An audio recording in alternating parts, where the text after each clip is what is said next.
Okay, here's my video of how to make the so-called bulletproof coffee, but economy version. I did a lot of research on bulletproof coffee, and there's an expensive website out there that suggests you buy his $40 a pound coffee because of the absence of mycotoxins.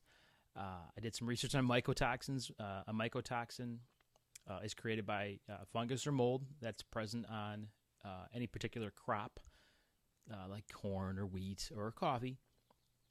One of those funguses or molds can be is penicillin, but they're not beneficial if they're in high content. But it turns out that most coffees don't have those in high content, anyways. So he's selling you a real line of bull. So I used my off the shelf coffee, and that cream and milk you see in front of there, that's from a local farmer. You can see the cream separating on top there.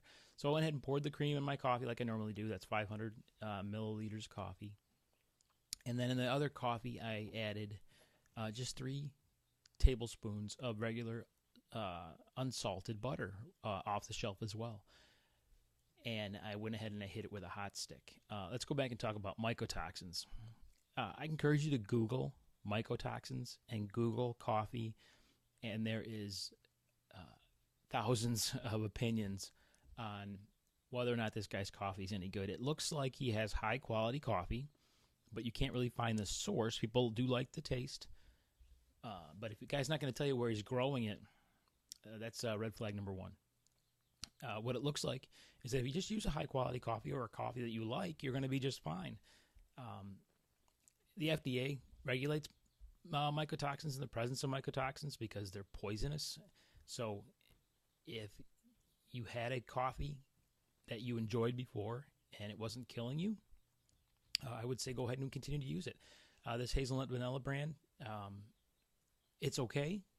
I prefer actually Starbucks Blonde Roast. But use whatever coffee you like. I know some folks add vanilla, they add coconut oil, they add whatever flavorings they like to it. Some people add stevia. I do not use sweetener. I wrote the book Sugar Shame. You'll see that I don't like sugar or sugar sweeteners or substitutes at all. But that's for the book. So go ahead and hit it with the blender stick like I did. You'll see that as soon as we're done here, it's going to look exactly like my wonderful farm fresh cream coffee on the right. And essentially, you're not, whatever you pay per pound coffee, that's what you're going to pay for when you make this bulletproof coffee. What I like about it, for the folks who are trying to go low carb, typically we have a hard time getting enough fats in our diet. I know that sounds, for those who aren't familiar with it, getting fats in your diet is a good thing. And I'm not talking margarine, I'm talking good fats. And a little bit of butter is a great way to get that in there. I am not in any way 100%, I'm not a scientific study, but I used to weigh 290 pounds. I reduced my carb intake significantly. I do not eat sugars anymore. I do eat a lot of vegetables. And I also eat a lot of fats. So I went from 290 pounds to 220 pounds in a period of 4 to 5 years. My cholesterol, last check, was 127.